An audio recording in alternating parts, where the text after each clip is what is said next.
بسم اللہ الرحمن الرحیم صلی اللہ علیہ وآلہ وسلم۔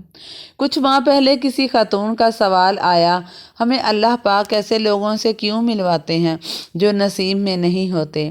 ایسے لوگ کیوں ہماری زندگی میں آتے ہیں جنہیں ہمارا بننا ہی نہیں ہوتا؟ آخر کیوں نمازوں میں مانگنے کے باوجود کوئی ہمارا محرم نہیں بنتا اور ہمیں اذیت میں چیختا چلاتا چھوڑ کر چلا جاتا ہے؟ میں نے اس کا جواب دیا کہ اللہ نے انسان کے دل کو اپنے گھر سے تشبیہ دی اور انسان کے دل پر اللہ کے نور کی تجلیات پڑتی رہتی ہیں، اور اللہ نے کہا اگر میری تجلیات کسی پہاڑ پر پڑتی تو پہاڑ ریزہ ریزہ ہو جاتے، لیکن میں نے انسان کے دل کو چنا اور پھر اس میں اپنا قرآن اتارا، اور انسان نے اس دل میں مجھے چھوڑ کر دوسروں کو بسا لیا، اس لیے اللہ نے انسان اور انسان کے دل کے درمیان حائل ہو جاتا ہے۔ جان لو کہ اللہ انسان اور اس کے دل کے درمیان حائل ہو جاتا ہے۔ پھر اللہ نے ایک سوال بھی پوچھا کہ اے انسان، کیا تو واقعی اپنے آپ کو اس لائق سمجھتا ہے کہ تو جو بھی چاہتا ہے میں سب تجھے عطا کر دوں؟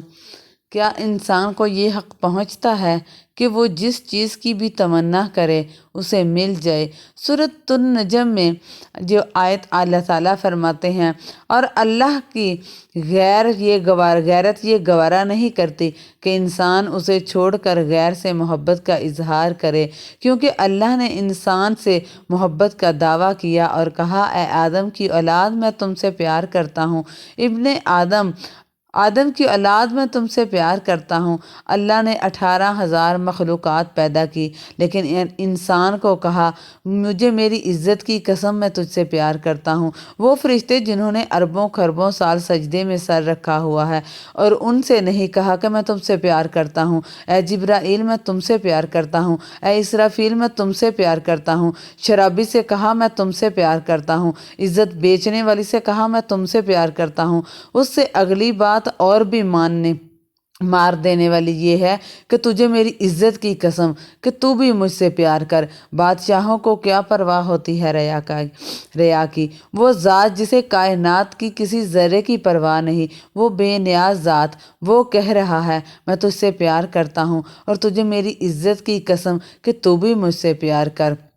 اللہ تعالیٰ فرماتے ہیں تجھے میرے حق کی قسم کہ تو بھی مجھ سے پیار کر۔ اب آپ کو جو ریفرنس آپ کو دیا جا رہا ہے وہ ہے حوالہ قرآن پاک کا، وَهُوَ الْغَفُورُ الْوَدُودُ، وہ اللہ تو بڑا بخشنے والا، بہت محبت کرنے والا ہے۔ سورۃ بروج کی یہ آیت ہے۔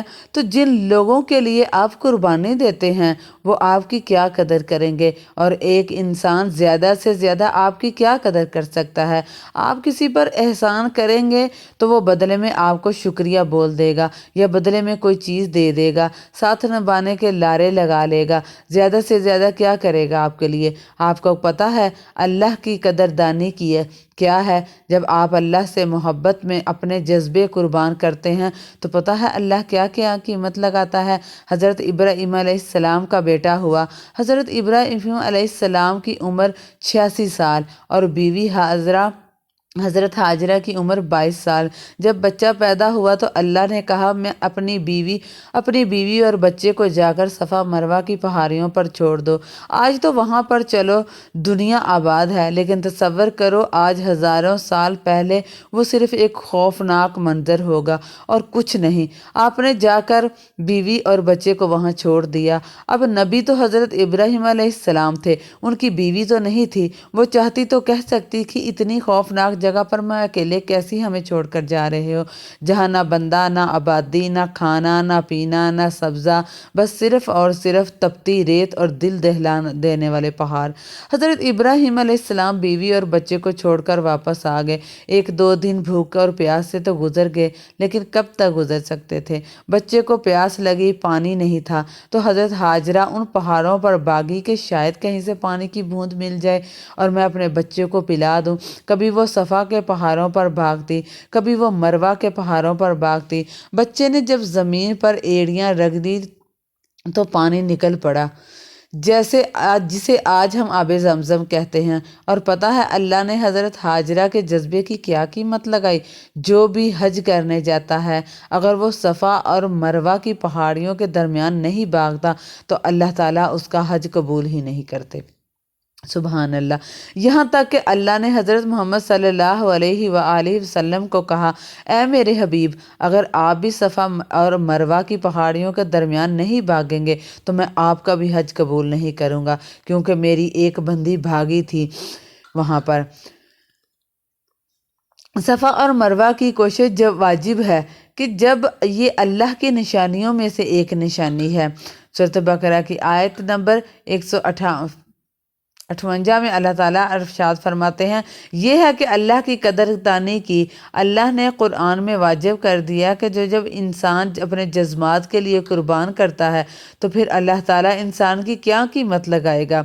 جب انسان اللہ تعالیٰ سے محبت کرنے لگتا ہے تو پھر اسے اس سے فرق ہی نہیں پڑتا کہ کوئی اس کو چھوڑ کر چلا گیا یا نہیں گیا، اور وہ اپنے آپ کو اللہ کے آگے جھکا دیتا ہے۔ اور اللہ کی فرما برداری میں جو لذت وہ کبھی محسوس کر کے تو دیکھیں، یہ جو لذت اتنی نایاب ہے کہ اللہ نے صرف دنیا میں رکھا ہے۔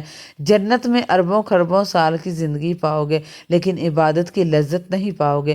آپ ایک لمحے کے لیے سوچو کہ باہر شدید ٹھنڈ ہے، ٹیمپریچر 10 ڈگری ہے، اور آپ وضو کر کے جائے نماز پر اللہ کے سامنے کھڑے ہو گئے ہیں، دنیا سو رہی ہے اور آپ اللہ کو منا رہے ہیں، کیا کیفیت ہوگی؟